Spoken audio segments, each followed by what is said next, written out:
자리에 나오신 여러분들 한 분 한 분을 주님의 이름으로 환영합니다.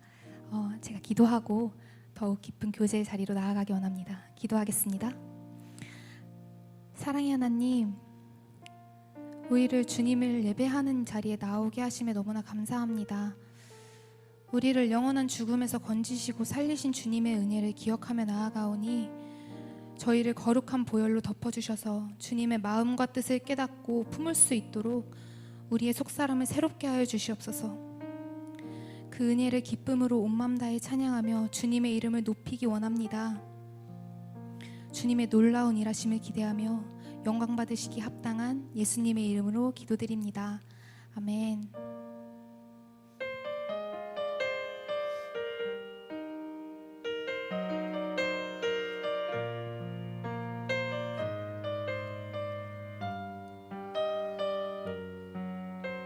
주 앞에 나와 제사를 드리네. 마음 열어 내 삶을 드리네. 주를 봅니다. 끝없는 사랑 날 회복시키네. 이제 눈 들어 주 보네. 그 능력 날 새롭게 해. 주님의 사랑 날 만지시니 내 모든 두려움 사라지네. 폭풍 속에도 주 붙들고 믿음으로 주와 건네. 갈보리 언덕 넘어 그 어느 날 주 안에 온전해 되리. 아멘. 처음부터 함께 고백하며 나아갑시다. 주 앞에 나와 주 앞에 나와 제사를 드리네. 마음 열어 내 삶을 드리네. 주를 봅니다. 끝없는 사랑 날 회복시키네. 이제 눈 들어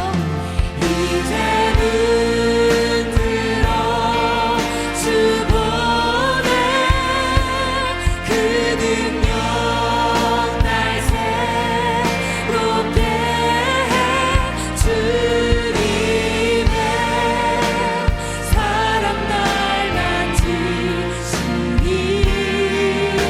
내 모든 두려움 사라지네.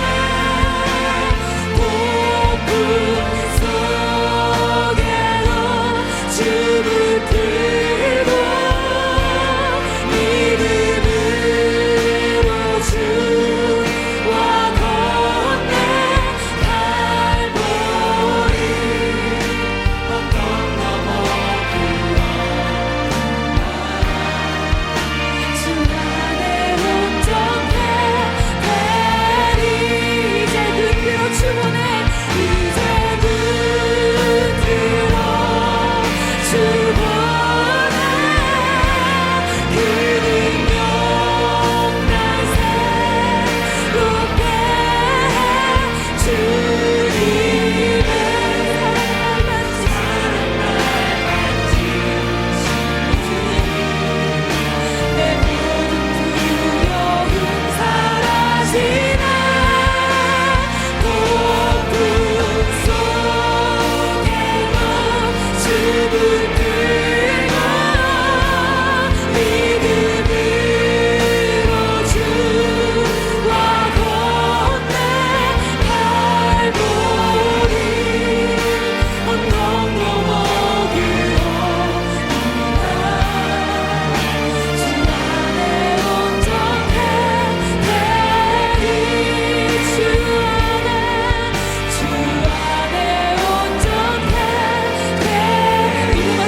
이길 힘은 육체의 정욕을 이길 힘은 보혈의 능력 주의 보혈 정결한 마음을 얻게 하니 참 놀라운 능력이로다 주의 보혈 능력이 또다 주의 피 믿으오 주의 보혈 그 어린 양의 매우 귀중한 피로다 주의 보혈 능력이 또다 주의 피 믿으오 주의 보혈 그 어린 양의 매우 귀중한 피로다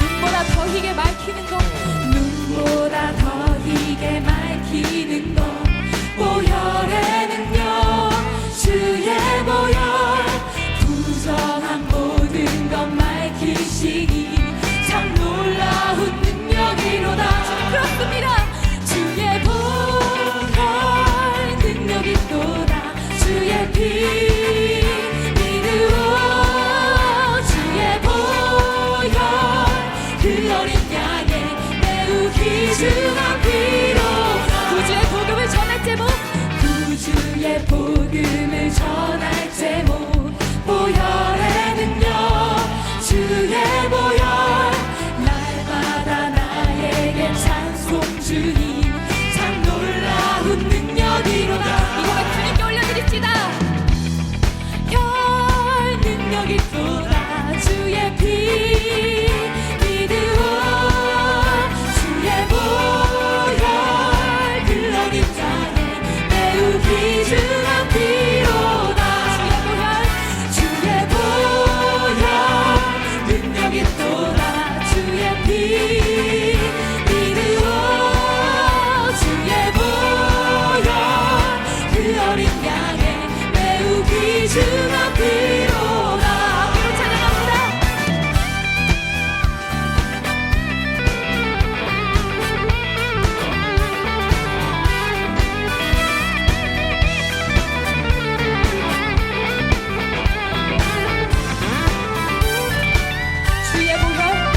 주의 보혈 능력이 또다 주의 피 믿으오 주의 보혈 그 어린 양의 매우 귀중한 피 목소리 높여 찬양합시다 주의 보혈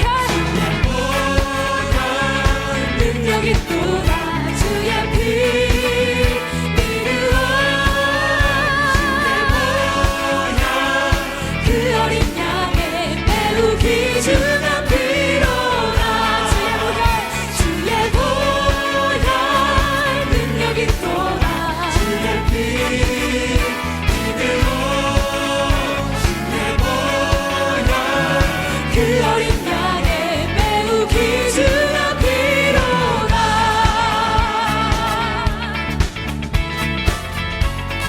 주 보혈 능력이 또다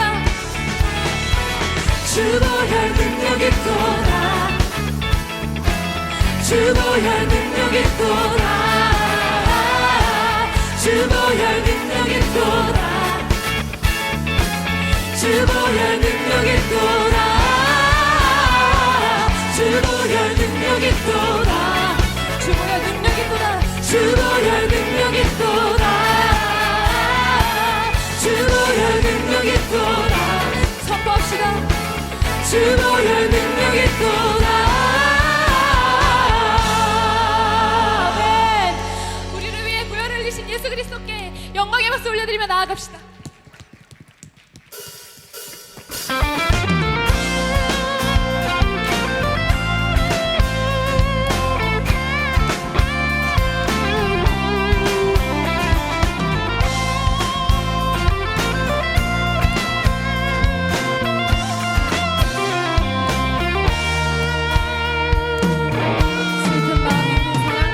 슬픈 마음 있는 사람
다시 사신 생명 우리 위해 죽으시고 다시 사신 생명 우리 위해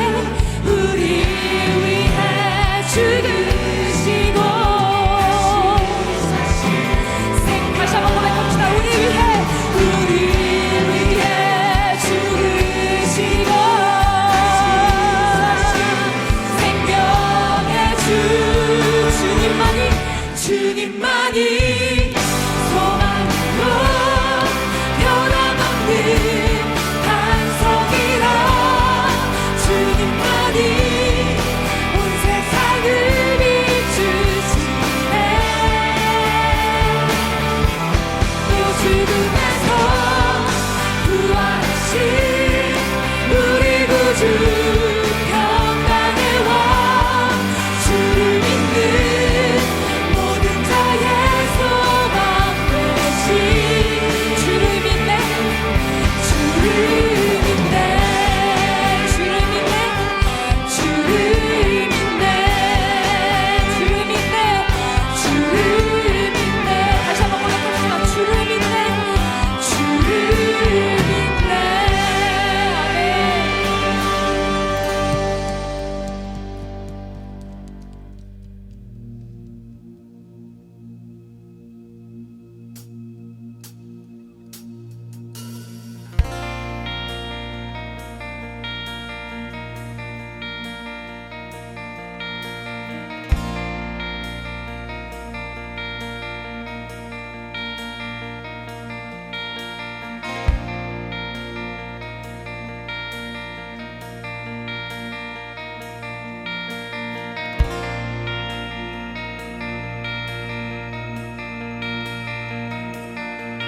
나의 사랑 너는 어여쁘고 참 귀하다 어느 보석보다 귀하다 내가 사랑스럽지 않을 때 너를 온전히 사랑하고 너와 함께하려 내가 왔노라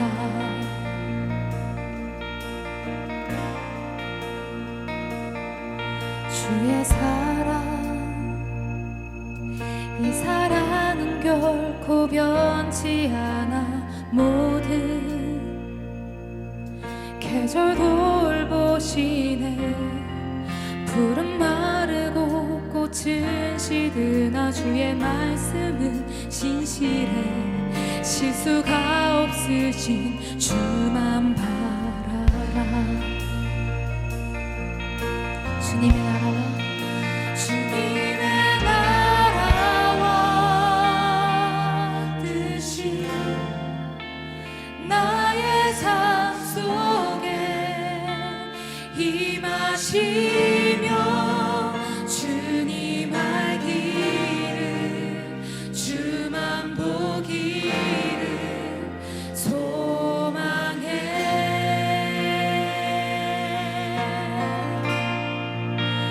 거룩히 살아가 힘과 두려움 없는 믿음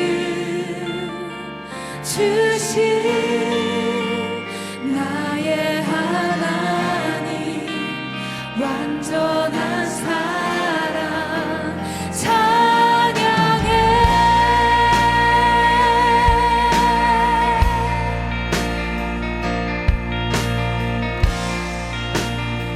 처음부터 이 고백 함께 주님께 올려드리며 나아가기 원합니다. 나의 사랑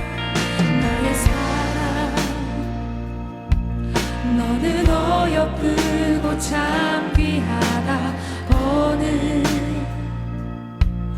보석보다 귀하다 내가 사랑스럽지 않을 때 너를 온전히 사랑하고 너와 함께하려 내가 왔노라 주의 사랑 이 사랑은 결코 변치 않아 모든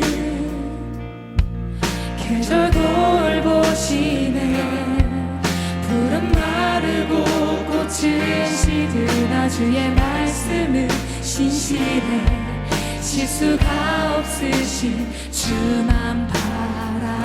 주님의 나라가 님의 나라와 뜻이 나의 삶 속에 임하시며 주님 알기를 주만 보기를 소망해.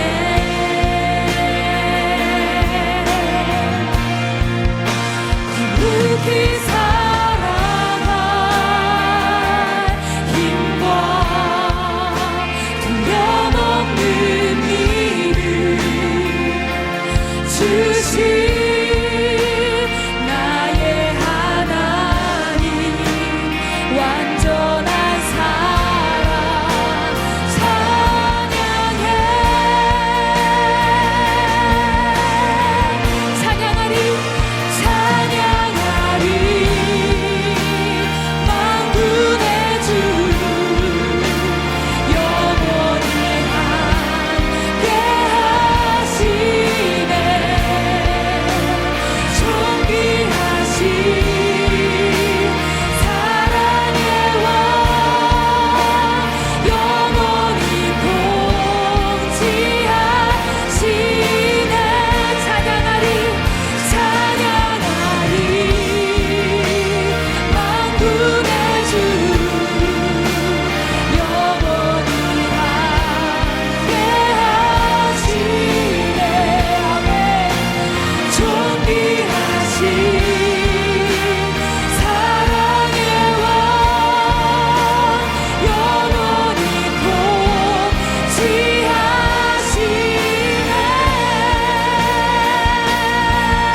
주님의 나라와 주님의 나라와 뜻이 나의 삶 속에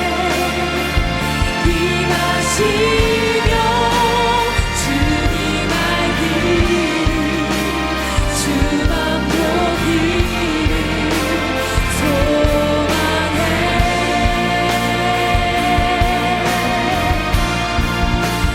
거룩히 살아갈 힘과 두려움없는 믿음 주신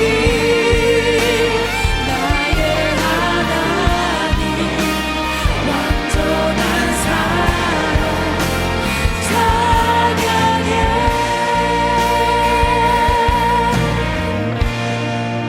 주님의 나라와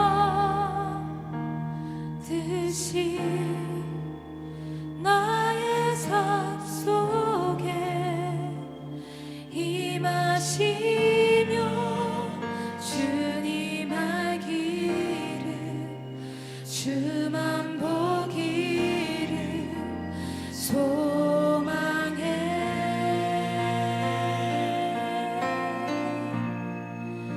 거룩히 살아갈 힘과 두려움 없는 믿음 주신 나의 하나님 완전한 사랑 찬양해.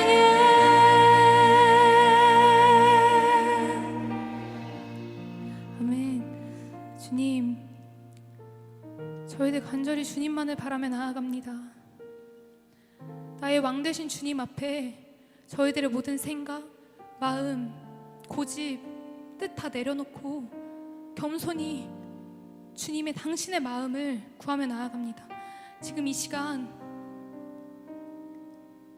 더욱 주님을 바라보게 하시고 더욱 간절히 주님만을 구하여서 주님의 마음을 알게 해달라고 예배를 놓고 주의 이름 한번 부르짖으시며 기도하며 나아가기 원합니다. 기도하겠습니다. 오늘 하나님께서 우리에게 주신 말씀 구약 신명기 12장 13절에서 14절 말씀입니다. 구약 신명기 12장 13절에서 14절 말씀입니다. 우리 함께 합독하겠습니다. 시작.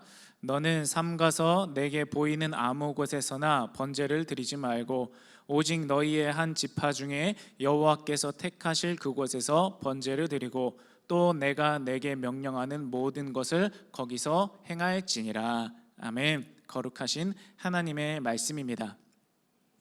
하버드 경영대 마케팅 분야의 최고 권위자 분이 한 분 계셨습니다. 그분은 테오도르 레빗이라는 분인데요.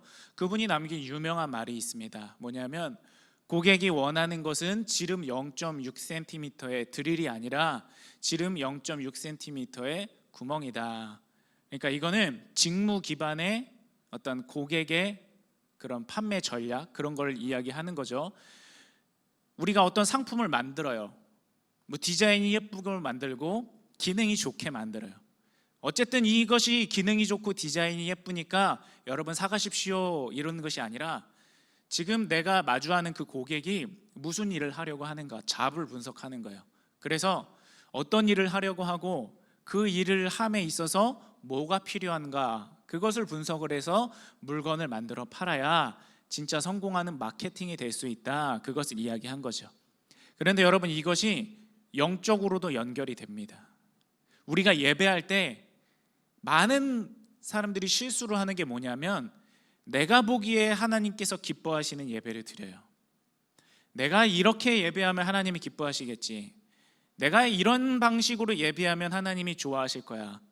여러분, 그게 예배의 출발점이 돼서는 안 됩니다.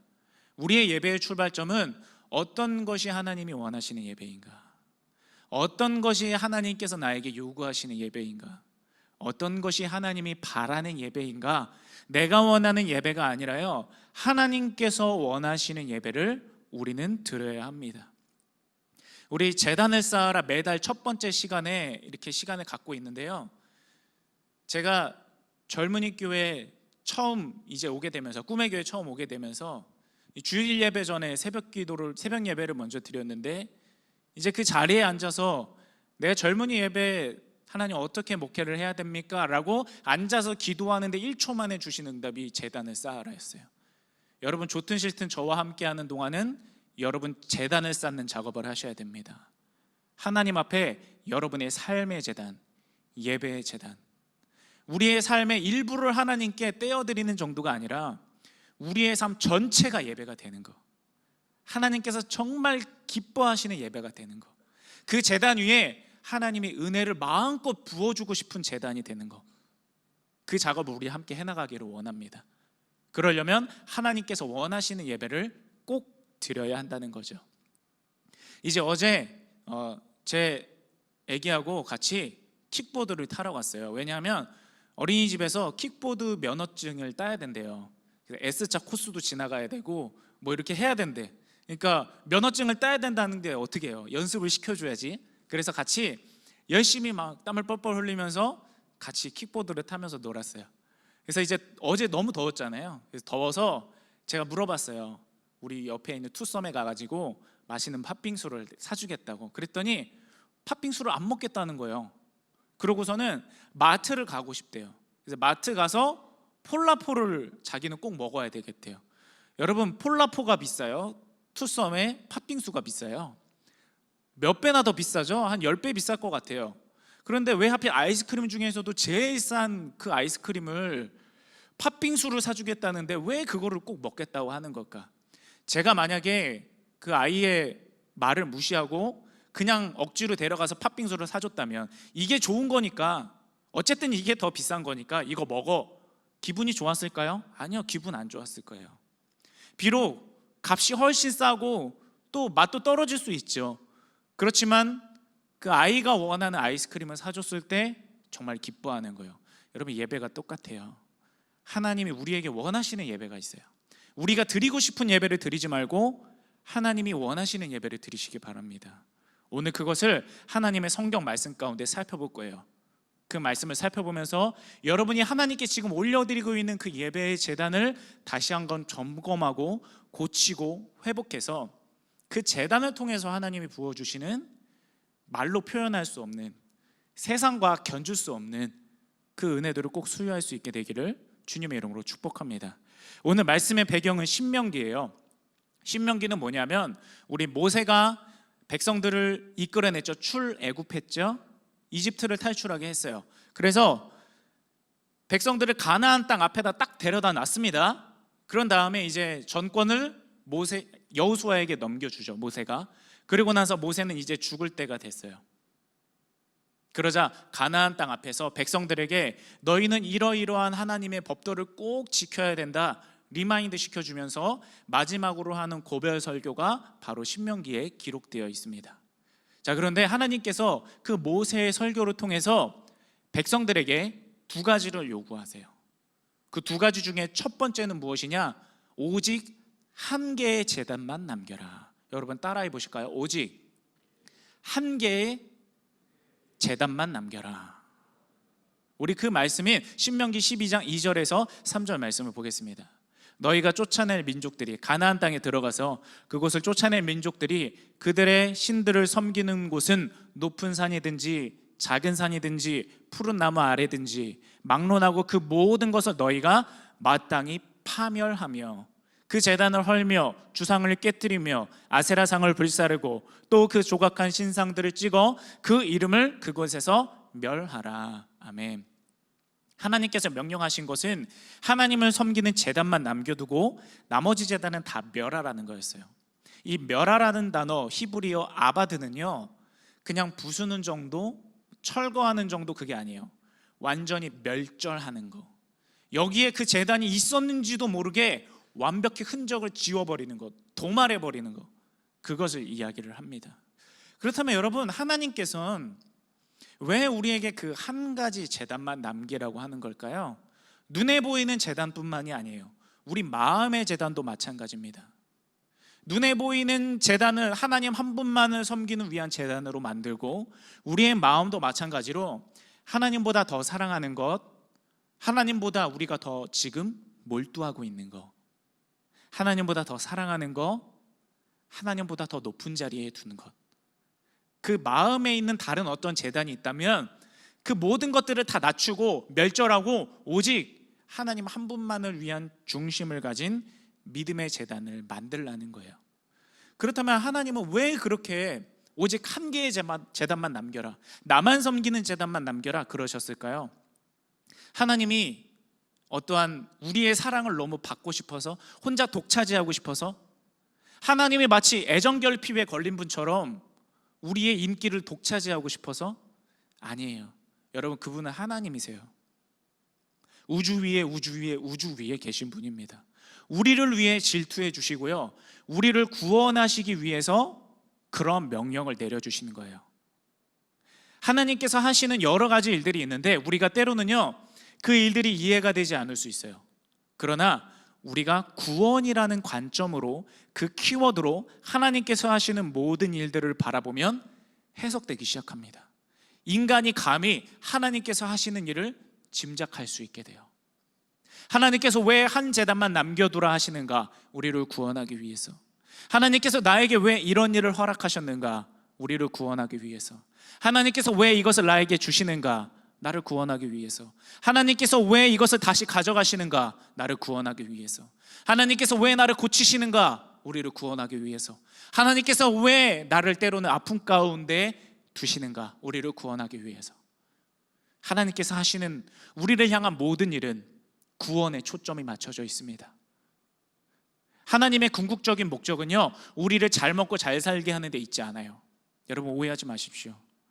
하나님의 궁극적인 목적은 우리가 때로 잘 먹게 살지 못해도, 때로는 잘 살지 못하는 것 같아도 우리를 그렇게 해서라도 구원하시려는 것, 그게 하나님의 궁극적인 목적에 있어요. 그렇기 때문에 여러분 결말을 항상 바라봐야 됩니다. 하나님이 이렇게 해서 나를 결국에는 어디라는 목적지에 내려놓게 하기를 원하시는가, 어디에 도달하게 하기를 원하시는가, 그게 구원이라는 걸 잃지 말아야 돼요. 그러면 우리가 하나님을 믿는 것에 있어서, 하나님을 소망하는 것에 있어서 우리가 전혀 두려움을 갖지 않게 됩니다. 여러분 그것을 기억할 수 있어야 됩니다.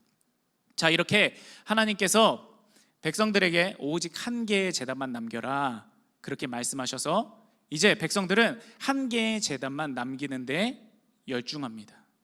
다른 어떤 것을 버리고 우리가 오직 하나님 한 분만을 섬기겠습니다. 하나님만을 따라가겠습니다. 그런 결단이 일어났던 거죠. 그리고 두 번째 하나님께서 말씀하셨던 내용은 뭐냐면요, 첫 번째는 한 개의 제단만 남겨라. 그리고 두 번째는 무엇이냐, 너희가 그 제단을 쌓을 때, 나를 예배할 때 내가 딱 정한 곳에, 내가 딱 지정한 곳, 거기서만 예배를 드려라. 하나님께서 그렇게 말씀을 하시는 거예요.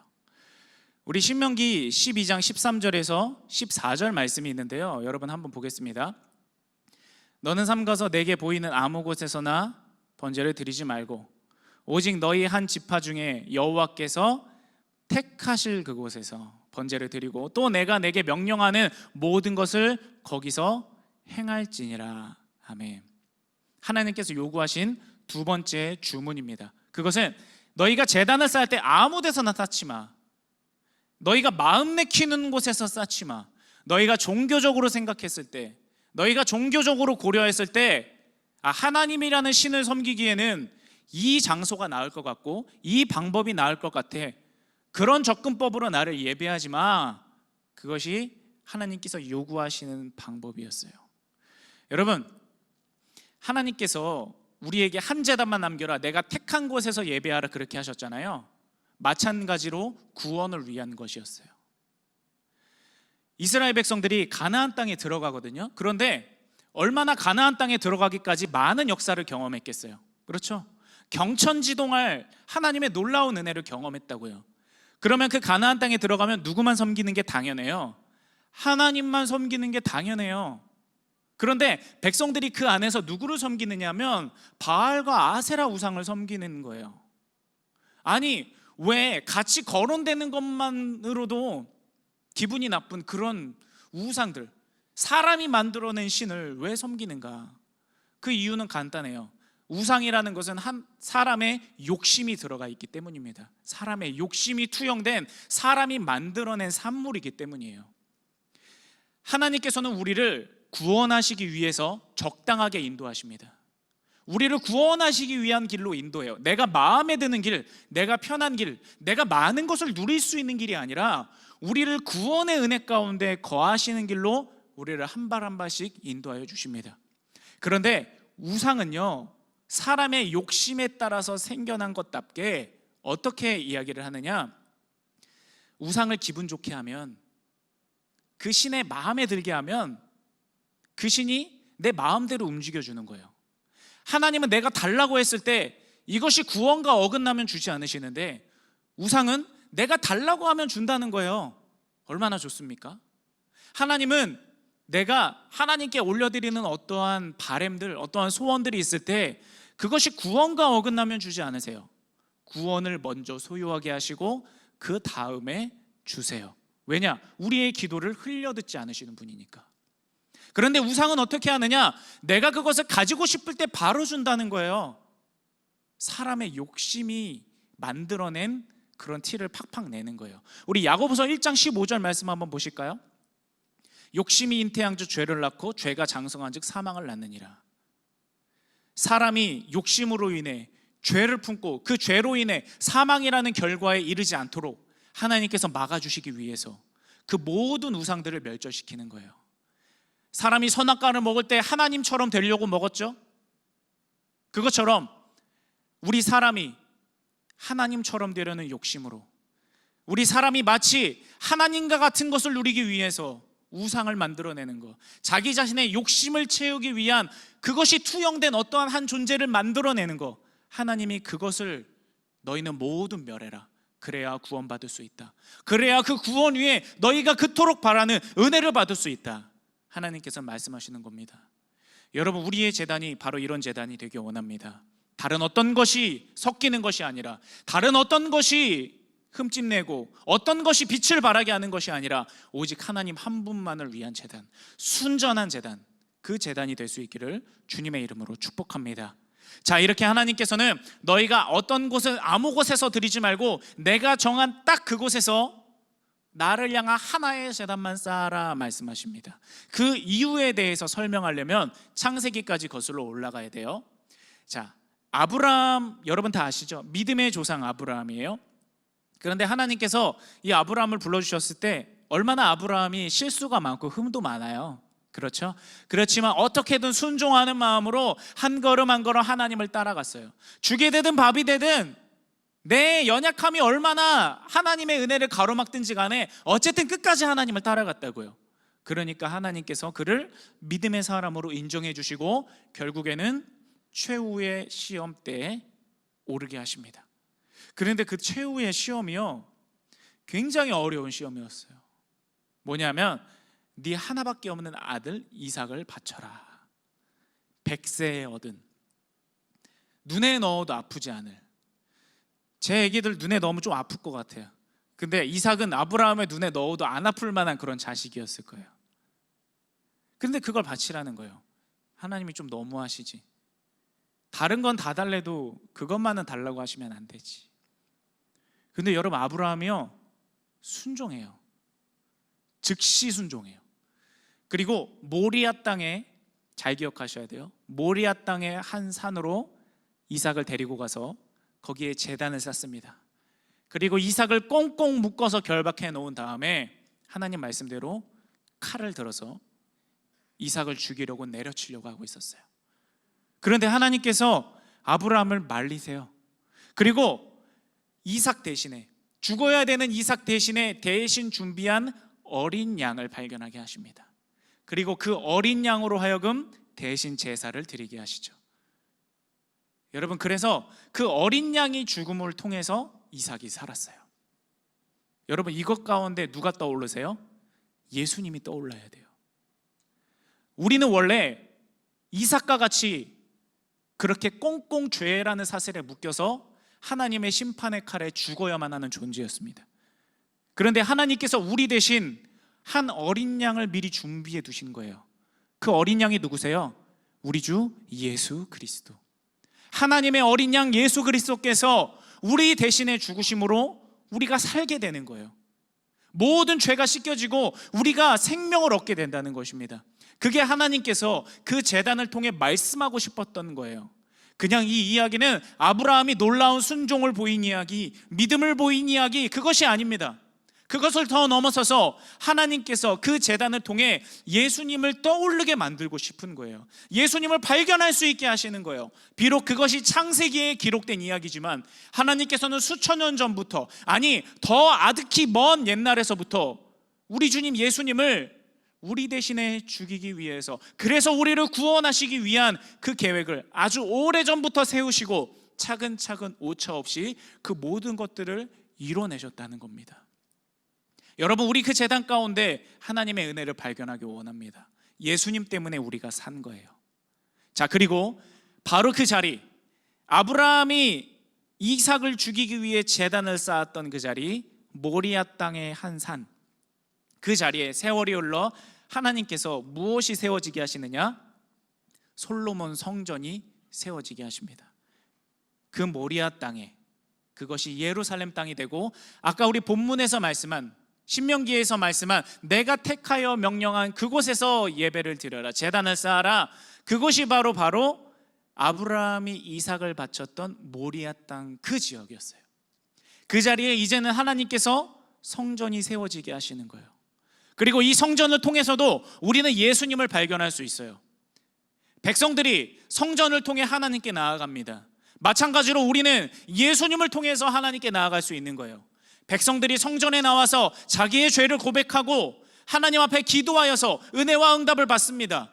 마찬가지로 예수 그리스도를 통하여서 우리는 죄 씻음을 받게 되고요, 하나님께서 주시는 은혜와 응답을 받게 되고, 만민이 기도하는 그 집 가운데 하나님 앞에 우리의 모든 기도의 제목들을 아뢰 수 있게 된다는 거예요.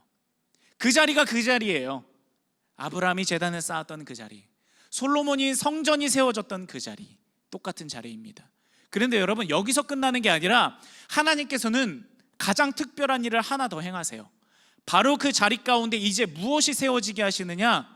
예수 그리스도의 십자가가 세워지게 하십니다.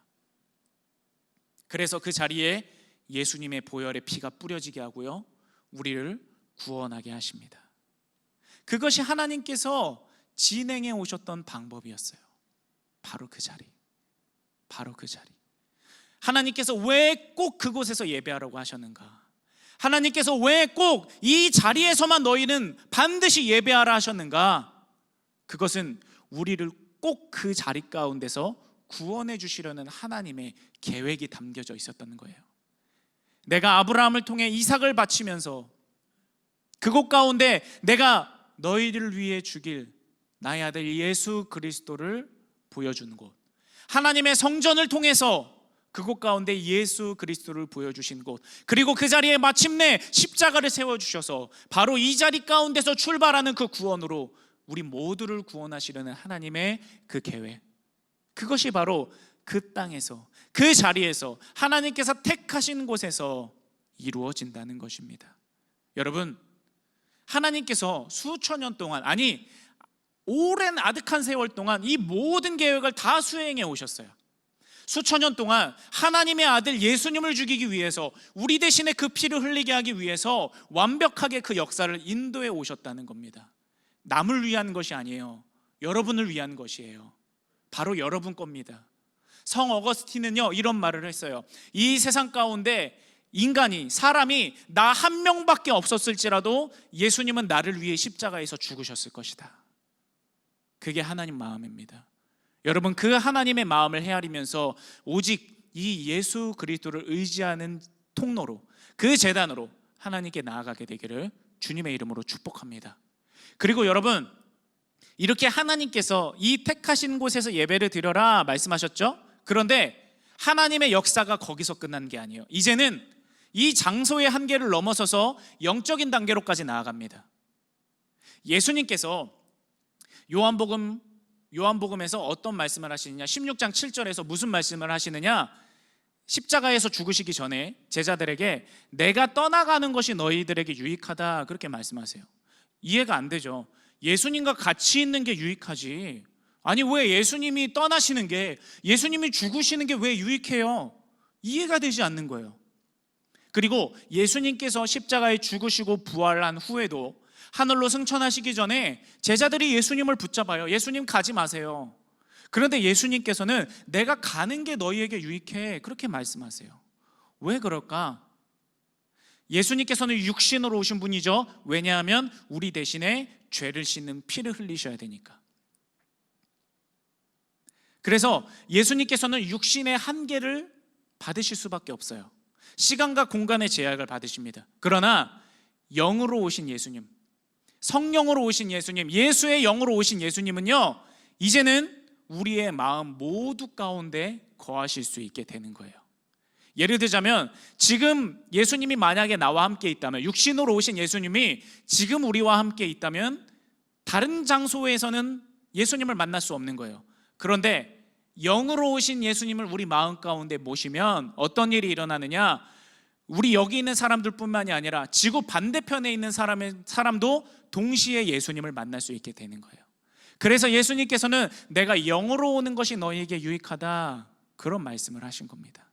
자, 그래서 예수님께서는 어떻게 말씀하시느냐, 요한복음 4장 23절에서 그것을 정리해서 이렇게 말씀하세요. 아버지께 참되게 예배하는 자들은 영과 진리로 예배할 때가 오나니 곧 이때라. 아버지께서는 자기에게 이렇게 예배하는 자들을 찾으시느니라. 아멘.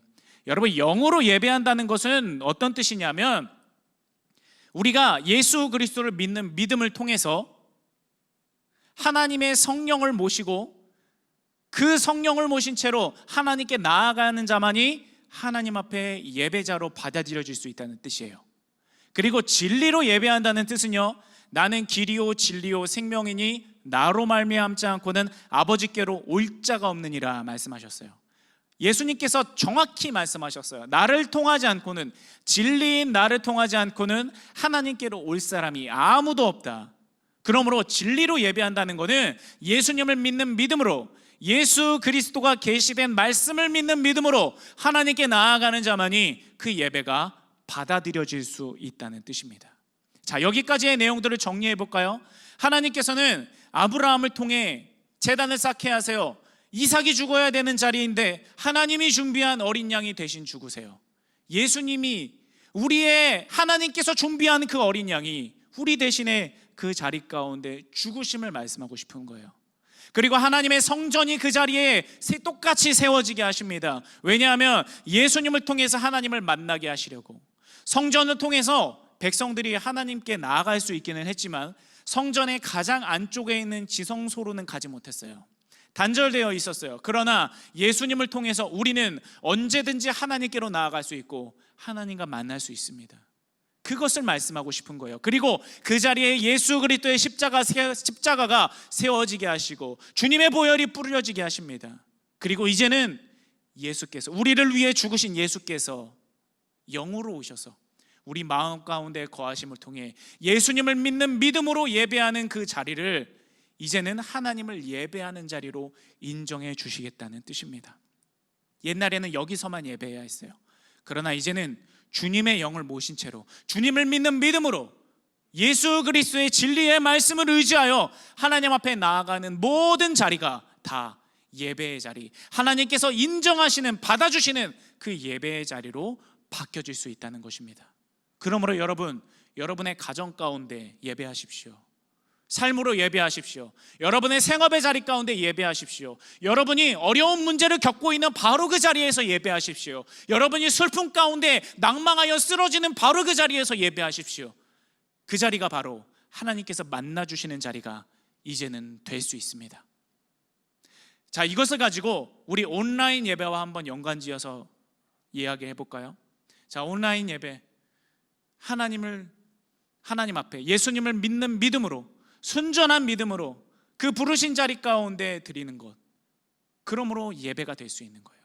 그러나 중요한 것이 있죠. 너희는 마음 내키는 곳에서 예배드리지 말아라. 아무 곳에서나 예배드리지 말아라 그러셨어요. 하나님께서 그 자리로 불러주지 않으셨는데 우리의 상황과 우리의 여건의 여러 가지 상황들을 동정해 주셔서 바로 그 자리에 예배할 수 있다고 허락해 주신 것 이외에 그냥 우리 생각에 이렇게 예배 드려도 하나님 괜찮겠지, 이렇게 수단을 드려도 하나님께서 어쨌든 예배 받으시겠지라고 그 자리 가운데 예배한다면 하나님이 받지 않으신다는 거예요. 그러므로 여러분, 여러분의 각자의 자리로 하나님이 예배로 불러주셨습니까? 그 자리에서 온라인으로 예배하십시오.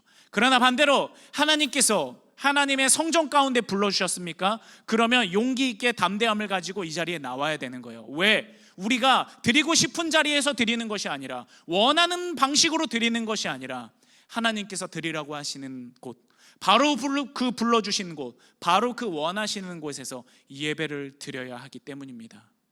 굉장히 영적으로 예민해야 돼요. 굉장히 영적으로 바로 서야 되는 것입니다. 이 예배가 성공할 때 모든 것이 풀려질 수 있습니다. 말씀을 결론 맺습니다. 여러분, 하나님께서는 이 제단을 통해서 수천 년 전부터 계속 선지자를 통해, 사람을 통해, 사건을 통해, 상황을 통해 계속 인도해 오세요. 그래서 결국에는 뭘 말씀하시느냐? 내가 너희를 위해 예수를 죽일 거야. 하나님인 예수를 죽일 거야. 그래서 너희를 꼭 구원해내고 말 거야.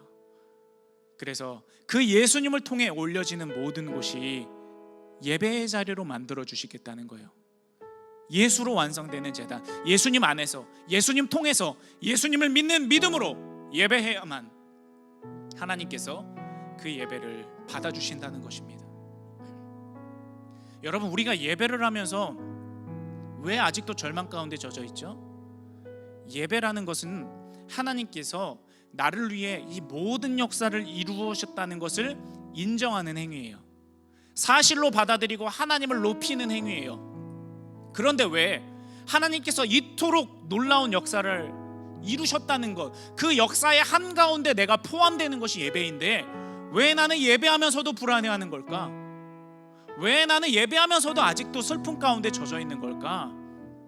여러분, 우리의 제단이, 우리의 예배가 예수로 완성된 제단이 아닐 수 있기 때문에 그러는 거예요. 우상을 섬기듯이 하나님을 섬기면 안 돼요. 우상 섬기는 사람들은 어떻게 합니까? 내가 어떤 한 세레머니를 통해서, 어떤 의식을 통해서 그 신을 기분 좋게 하고 그 신의 마음을 움직여서 내가 원하는 것을 얻어내는 게 우상 섬기는 방법 아닙니까? 우리가 예배를 그렇게 드리면 안 돼요. 이 예배라는 어떤 의식을, 이 세레모니를 하나님 앞에 어떻게 드리고 하나님 앞에 하나님 마음을 기쁘게 하고 기분 좋게 해서 내가 바라는 어떤 것을 내가 받고 돌아간다? 내가 기분이 좋아진 채로 돌아간다? 여러분, 그것이 예배가 아니에요. 우리의 예배는 예수로 완성되는 제단이어야 합니다. 진짜 예수님의 생각으로 가득 차야 되고, 진짜 예수님을 믿는 믿음으로 마음이 가득 차야 되고, 예수님을 향한 열망으로 가득 찬 그 제단이어야 하나님의 보좌 앞에 도달할 수 있다는 거예요. 하나님은 하나님이세요. 아무 예배나 받지 않으십니다. 받으실 만한 예배를 받으세요. 그리고 그 받으실 만한 예배는 예수로 완성되는 제단입니다. 다른 것 이야기할 필요 없어요, 여러분. 바울이 말하잖아요. 나는 예수 그리스도께서 십자가에 못 박히신 것 외에는 아무것도 알지 아니하기로 작정까지 했다. 그것이 작정까지 할 일이라는 거예요. 결심까지 한다는 거예요. 그렇게 똑똑하고 많이 알았던 바울이 나는 이것밖에 모르는 사람처럼 될 거야. 그것이 바로 살 길이기 때문이에요. 그것이 바로 구원받을 길이고 영생을 얻을 길이고 내 삶 가운데 하나님께서 일하시는 길이고 하나님의 놀라운 능력이 위험 있는 역사가 내 인생 가운데 흘러 들어오는 일이기 때문이에요. 그러므로 여러분, 한 가지만 기억하세요. 예수 그리스도. 그걸로 족합니다. 여러분, 이 성전에서 이제 집으로 돌아갈 때 여러분 가슴 가운데 딱 하나만 있어야 돼요. 예수 그리스도. 딱 한 가지 말만 떠올라야 돼요. 예수 그리스도. 딱 한 가지 생각만 남아야 돼요. 예수 그리스도. 딱 한 가지 바램만 남아야 돼요. 예수 그리스도. 여러분, 예수님만 아는 사람이 되기 원합니다. 예수님만 바라는 사람이 되기 원합니다. 나머지는 하나님이 알아서 하실 겁니다. 여기 우리 모두가 바로 그 예수 그리스도를 믿는 예수로 완성되는 제단을 삶 가운데 쌓아 올리는 예배자들이 되기를 주님의 이름으로 축복합니다. 오늘 우리 그것을 위해서 함께 찬양하며 나아갈 텐데요, 우리 이 찬양의 고백을 통해서 오직 예수님만을 외칠 거예요. 예수님은 나의 빛입니다. 예수님은 나의 말씀이십니다. 예수님은 나의 어린 양이십니다. 예수님은 사랑이십니다. 예수님은 주님이십니다. 예수는 진리십니다. 예수는 나의 힘이십니다. 예수는 나의 왕이십니다. 예수님만 외칠 거예요. 이 찬양의 고백을 통해 여러분의 하나님을 향해서 잘못 빗나간 제단이 있다면, 다시 고쳐야 될 제단이 있다면 이 시간 이 고백을 통해 회복할 수 있게 되기를